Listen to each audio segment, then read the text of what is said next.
Homem algum é uma ilha, por Thomas Merton. Tradução de Dom Timóteo Amoroso Anastácio. Ordem de São Bento. Editora Petra. Canal Lei Conde.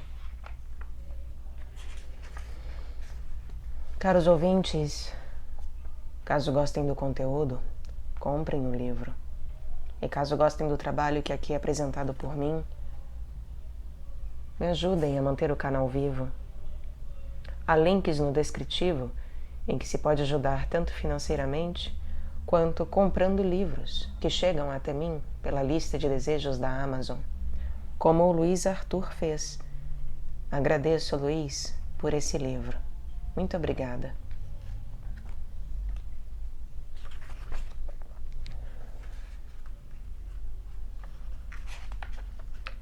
Nota do autor.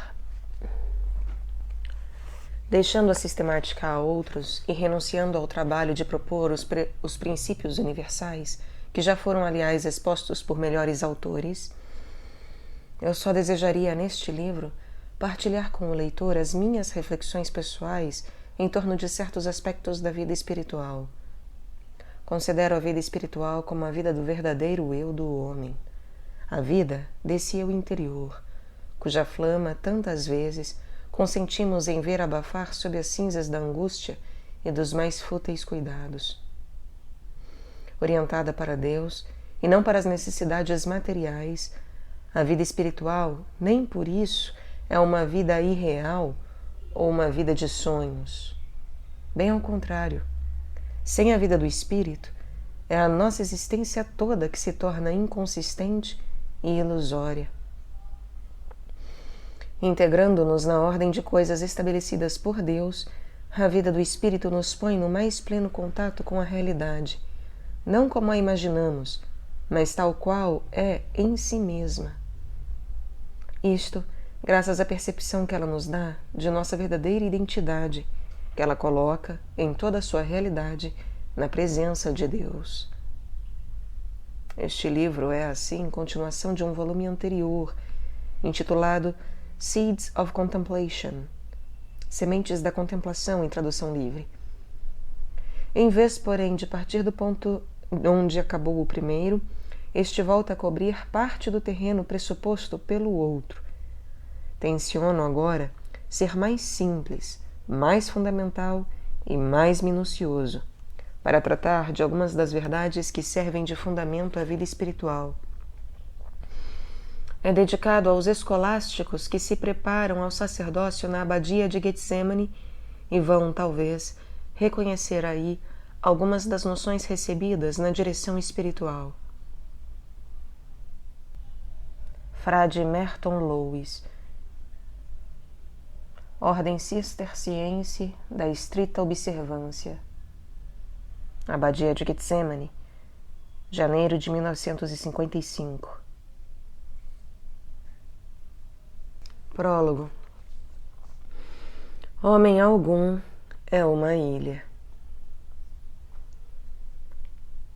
Por mais decadentes que pareçam o homem e o mundo, e por mais terrível que se torne o desespero humano, enquanto o homem continuar a ser homem, é a sua própria humanidade que continuará a dizer-lhe: a vida tem um sentido.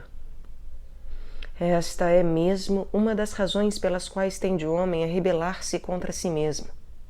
Se ele pudesse ver sem esforço o sentido da vida e chegar sem tropeço ao seu fim, jamais discutiria o fato de que a vida bem vale ser vivida. Ou também, se ele visse logo que a vida é sem finalidade e sem sentido, nunca se levantaria a questão. Em ambos os casos, não seria o homem capaz de se achar um enigma. A nossa vida, tanto de indivíduos como de membros de uma raça perplexa e em luta, irrita-nos com a evidência de que ela não pode deixar de ter um sentido. Parte deste ainda nos escapa, mas o nosso fim na vida é descobri-lo e viver conforme ele. Alguma coisa, pois, nós temos pela qual viver.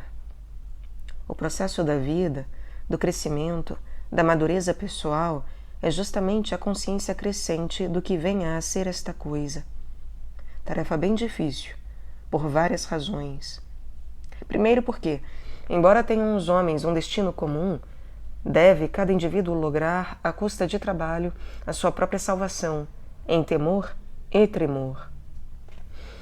Podemos, sem dúvida, ajudar-nos uns aos outros nessa procura do sentido da vida, mas, em última análise, é a pessoa individual que é responsável por viver a sua própria vida e encontrar-se a si mesma.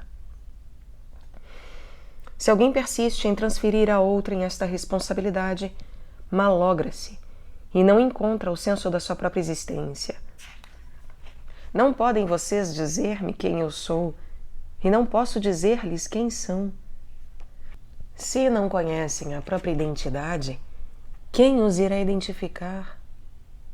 Os outros podem dar-lhes um nome ou um número, mas não podemos jamais dizer quem são realmente vocês. É coisa que só mesmo cada um pode descobrir interiormente. Isso nos leva a um segundo problema. Embora afinal só nós mesmos sejamos capazes de experimentar quem é que somos, um instintivo pendor nos inclina a observar como é que fazem os outros o conhecimento de si mesmos. É vivendo junto com os outros e como eles que aprendemos a viver. Processo este que possui inconvenientes e benefícios. O maior inconveniente é que somos demais prontos a acolher a má solução que o outro dá aos problemas da vida. Há uma preguiça natural que nos move a aceitar as soluções mais fáceis de uso corrente entre os nossos amigos. É por isso que uma visão otimista da vida não é sempre necessariamente virtuosa. Em tempos como o nosso, somente os duros ainda possuem a resistência necessária para preservar ao abrigo da ansiedade o seu sistema otimístico de princípios. Tal posição pode ser confortável, mas é segura? Num mundo onde toda mentira tem livre curso, não é a angústia a mais real e mais humana das reações? Ora, a angústia é o sinal da insegurança espiritual, o fruto de perguntas sem resposta. Mas perguntas não podem ficar sem resposta se primeiro não foram formuladas. Há uma angústia muito pior, uma insegurança muito pior, a que vem do medo de fazer as perguntas devidas, porque poderiam não ter resposta alguma. Uma das doenças morais que passamos uns aos outros na sociedade provém de nos acotovelarmos em massa, à luz frouxa de alguma insuficiente solução dada a perguntas que temos medo de propor. Mas há ainda outras moléstias. Há a preguiça, que pretende sublimar-se com o nome de desespero e nos ensina a ignorar tanto a pergunta como a resposta. E há o desespero, que se atavia de ciência ou filosofia e se diverte com bonitas respostas e bonitas perguntas, das quais nenhuma tem qualquer coisa a ver com os problemas da vida. Finalmente, há o pior e o mais insidioso dos desesperos, que pode mascarar-se de misticismo ou profecia e entoa uma resposta profética. Esta parece-me própria a constituir um risco profissional para o monge. Assim me apresso a purificar-me do mesmo, como Amós que se queixava: não sou um profeta, nem filho de profeta, mas um vaqueiro a colher figos bravos. Amós capítulo 7, versículo 14. A ilusão profética, que é muito comum em nossos dias, é o extremo oposto da ilusão gregária, mais comum ainda em qualquer tempo.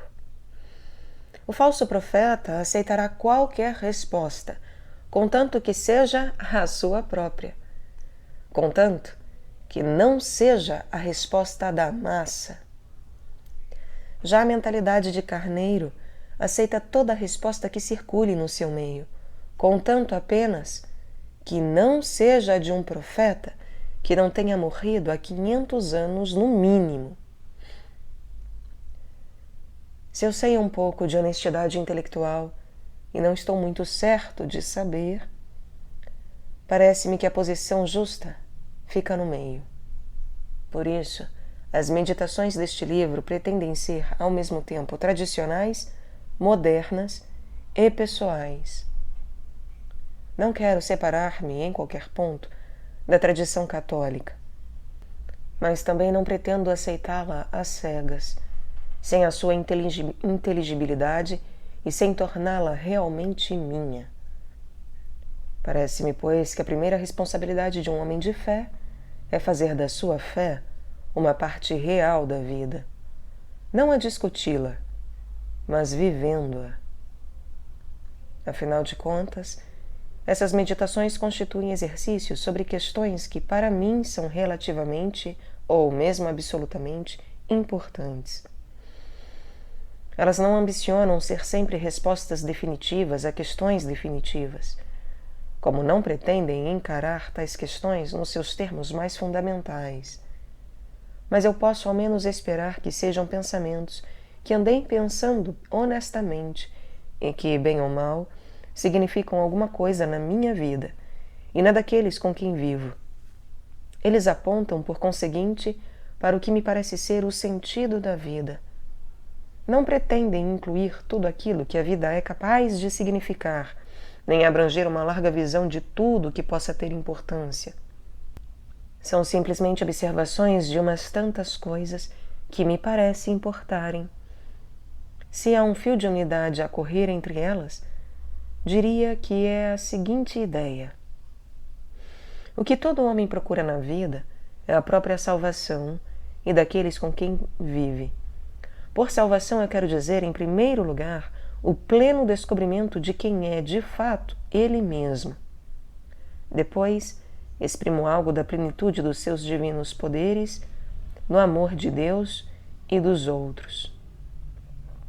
Declaro também essa revelação de que ele não pode encontrar-se apenas em si só, mas deve ter esse encontro de si mesmo também nos outros e através deles.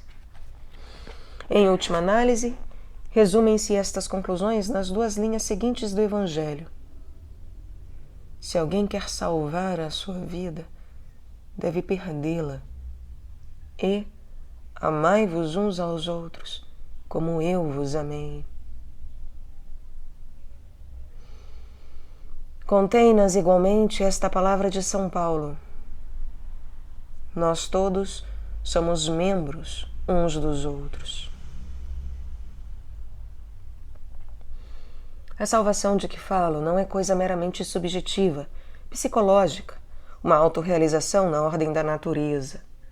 Ela é uma realidade objetiva e mística, o encontro de nós mesmos em Cristo, no Espírito, ou, se preferem, na ordem sobrenatural. Inclui, sublima e aperfeiçoa aquela autorrealização natural que ela até certo ponto pressupõe, frequentemente realiza e sempre transcende. Em consequência, este descobrimento de nós mesmos é sempre uma abnegação, uma verdadeira morte e ressurreição. Nossa vida está escondida com Cristo em Deus.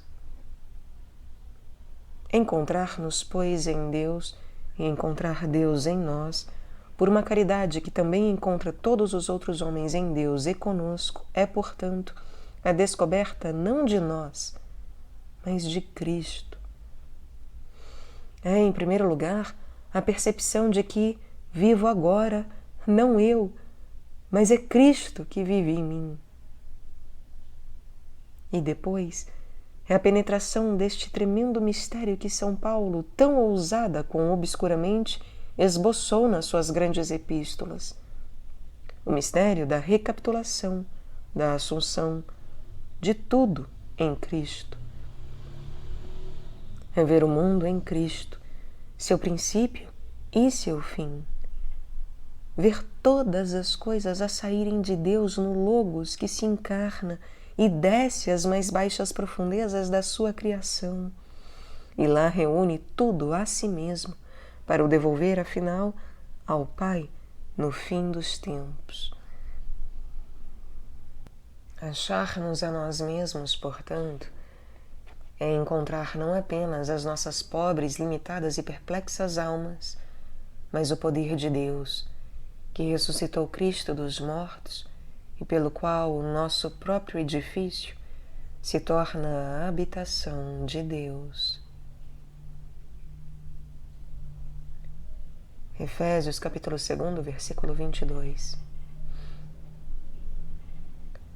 Este encontro de Cristo não é jamais sincero se não for mais que uma fuga para fora de nós. Muito ao contrário, ele não pode ser uma evasão. Deve ser uma consumação.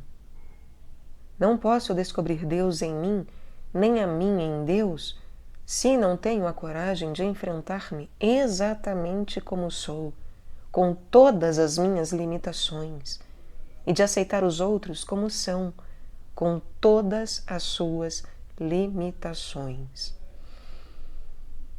A solução religiosa não é religiosa se não é plenamente real. Evasão é a resposta da superstição.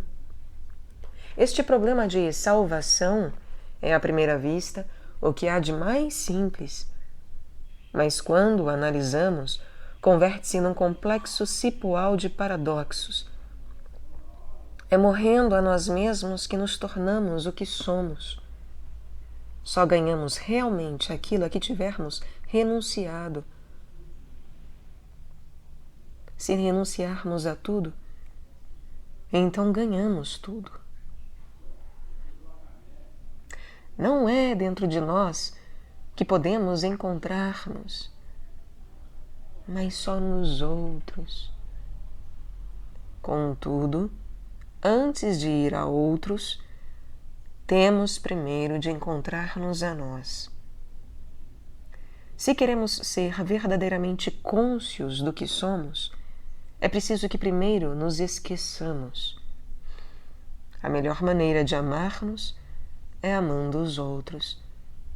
E, no entanto, não podemos amar os outros sem antes nos amarmos a nós mesmos, como está escrito: amarás o teu próximo como a ti mesmo.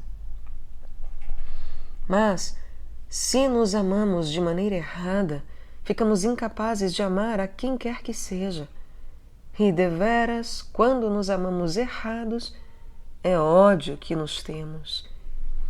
E se nos odiamos, não podemos deixar de odiar os outros. E, no entanto, em certo sentido, devemos odiar os outros e deixá-los para encontrarmos Deus.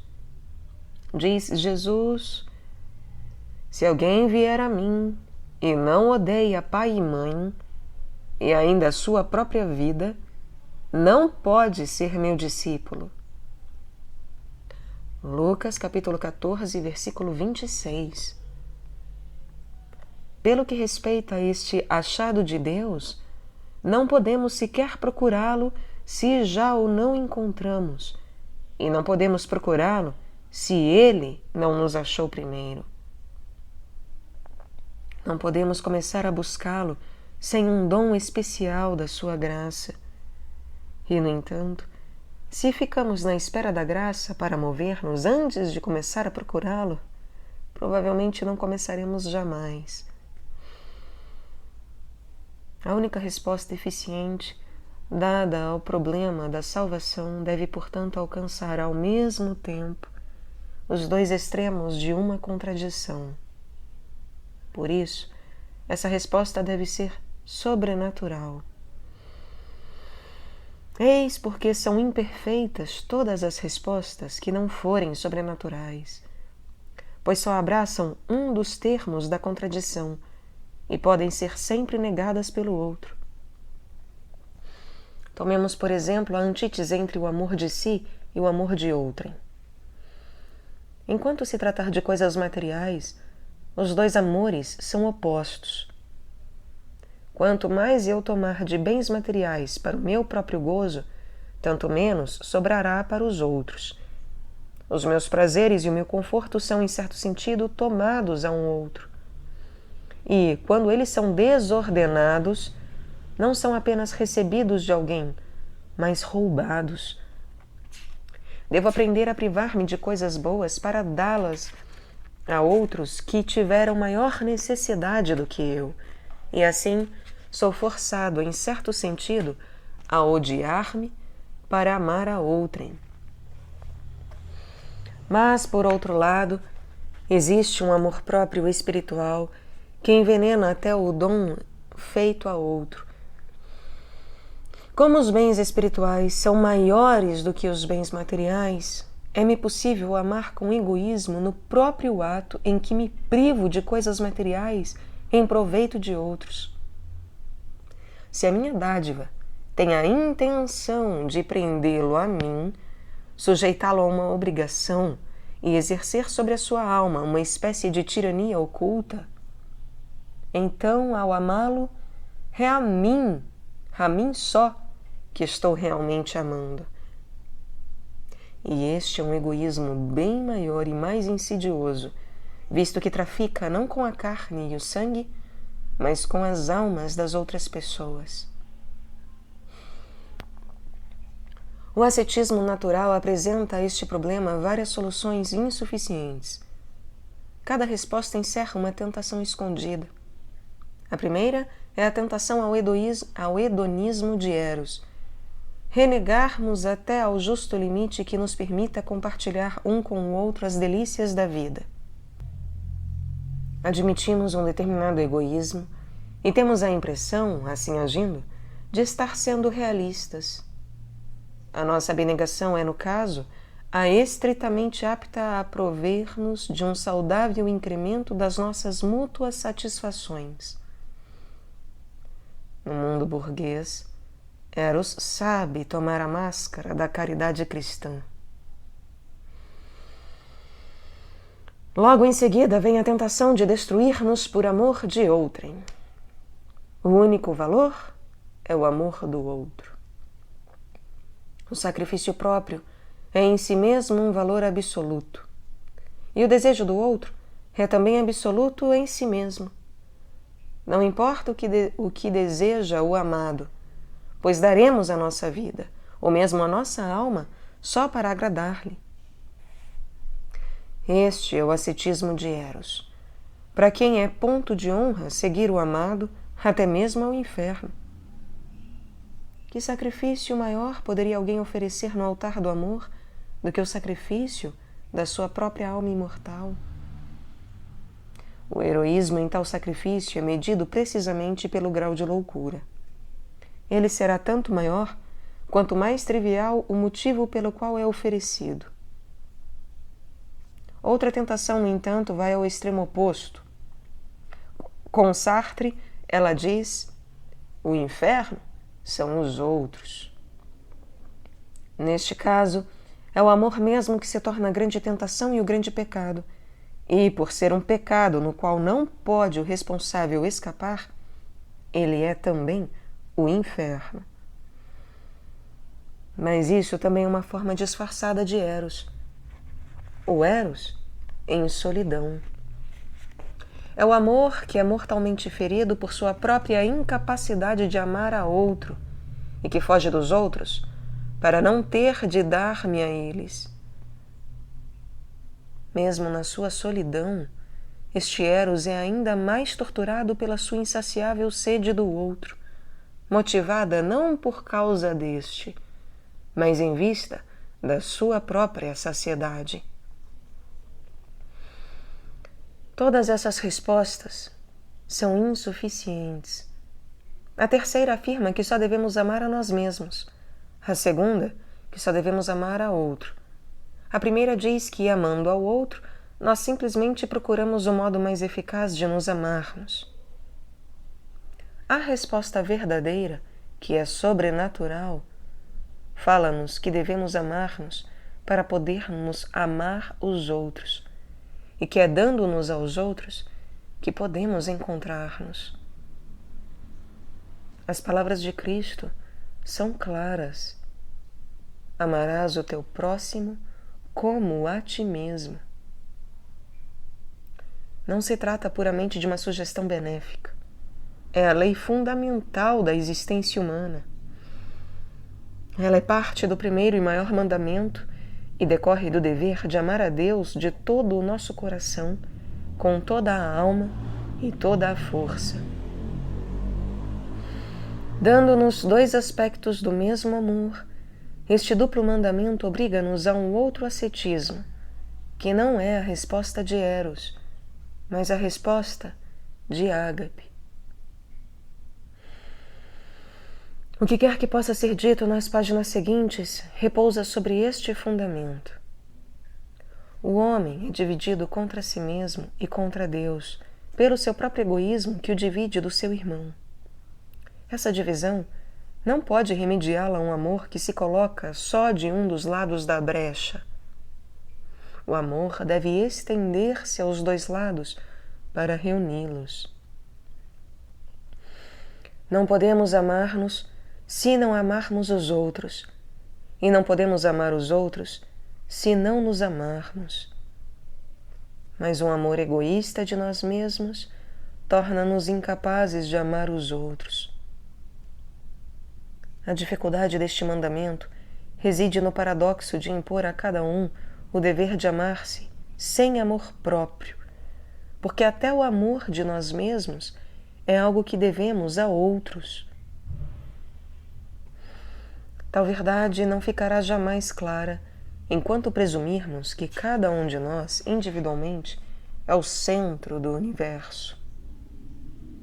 Não existimos só para nós, e é somente quando estamos plenamente convencidos deste fato que começamos a amar-nos da maneira devida, e também aos outros. O que quero dizer ao falar em amar-nos como deve ser? Designo, em primeiro lugar, o desejo de viver, a aceitação da vida como um dom muito grande e um grande bem, não pelo que ela nos dá, mas pelo que ela nos habilita a dar aos outros. O mundo moderno começa a descobrir cada vez mais que a qualidade e a vitalidade de uma vida humana depende desta sua secreta vontade de ir para frente, vivendo. Dentro de nós existe uma sombria força de destruição que alguém chamou de instinto de morte. É uma coisa terrivelmente poderosa, essa força gerada pelo nosso amor próprio frustrado, abater-se consigo próprio. Ela é o poder de um amor próprio convertido em ódio próprio e que, adorando-se a si mesma, adora o monstro que a consome. É, pois, de suprema importância consentirmos em viver não para nós, mas para os outros.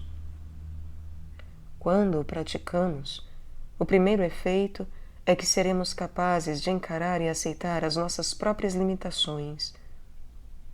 Enquanto nos adorarmos em segredo, as nossas deficiências pessoais continuarão a atormentar-nos com a sua nódoa bem aparente, mas, se vivermos para os outros, descobriremos pouco a pouco que ninguém espera de nós que sejamos como deuses. Veremos que somos humanos, como qualquer um, e que todos temos fraquezas e deficiências, que desempenham um papel importantíssimo na nossa vida. É por causa delas que precisamos do próximo e o próximo de nós. Nós somos todos fracos nos mesmos pontos e assim cada um supre e completa o outro, compensando a carência do próximo. Somente quando nos vemos no nosso verdadeiro contexto humano, como membros de uma raça destinada a ser um só organismo e um só corpo, começamos a compreender a positiva importância dos êxitos e dos malogros e acidentes da nossa vida. As minhas vitórias não me pertencem exclusivamente. O seu caminho foi preparado por outros. O fruto dos meus trabalhos não é só meu, pois estou preparando o caminho para os feitos de um outro. Também não são só minhas as minhas falhas. Podem vir da falta alheia, mas são também compensadas pelas realizações de um outro. Por conseguinte, o sentido da minha vida não deve ser buscado apenas na soma das minhas realizações. Só pode ser visto na integração completa das minhas vitórias e falhas com as vitórias e falhas de toda a minha geração, a minha sociedade e o meu tempo. É vista, sobretudo, em minha integração no mistério de Cristo. Foi isto que o poeta John Donne sentiu em toda a sua força ao ouvir durante uma grave enfermidade o dobre de finados por alguém. Disse ele, abre aspas, a Igreja é católica, universal, e assim são todas as suas ações. Tudo o que ela faz pertence a todos.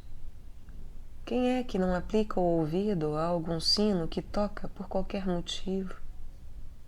Quem pode desviar desse sino o ouvido se ele está transpondo para além deste mundo um pouco de si mesmo? Fecha aspas. Cada homem é um pouco de mim mesmo, porque faço parte da humanidade. Cada cristão é uma parte do próprio corpo, porque somos membros de Cristo. Tudo o que faço é feito também para eles, com eles e por eles. Tudo o que fazem, fazem em mim, por mim e para mim também. Mas cada um de nós fica responsável pela sua parte na vida do corpo total. A caridade não pode ser o que pensamos que ela é, enquanto eu não vejo que a minha vida representa um quinhão que me cabe no conjunto da vida, organismo sobrenatural a que pertenço. Somente quando esta verdade é absolutamente central é que outras doutrinas encontram o justo lugar no seu exato contexto. Solidão, humildade, desprezo de si mesmo, ação e contemplação, os sacramentos, a vida monástica, a família, a guerra e a paz. Nada disso tem sentido, senão em relação a esta realidade central, que é o amor de Deus, a viver e a agir naqueles que Ele incorporou no seu Cristo. Nada, absolutamente nada tem sentido, a menos que admitamos com John Donne que, abre aspas, homem algum é uma ilha inteiramente à parte. Cada homem é uma parcela do continente, uma partícula da terra firme.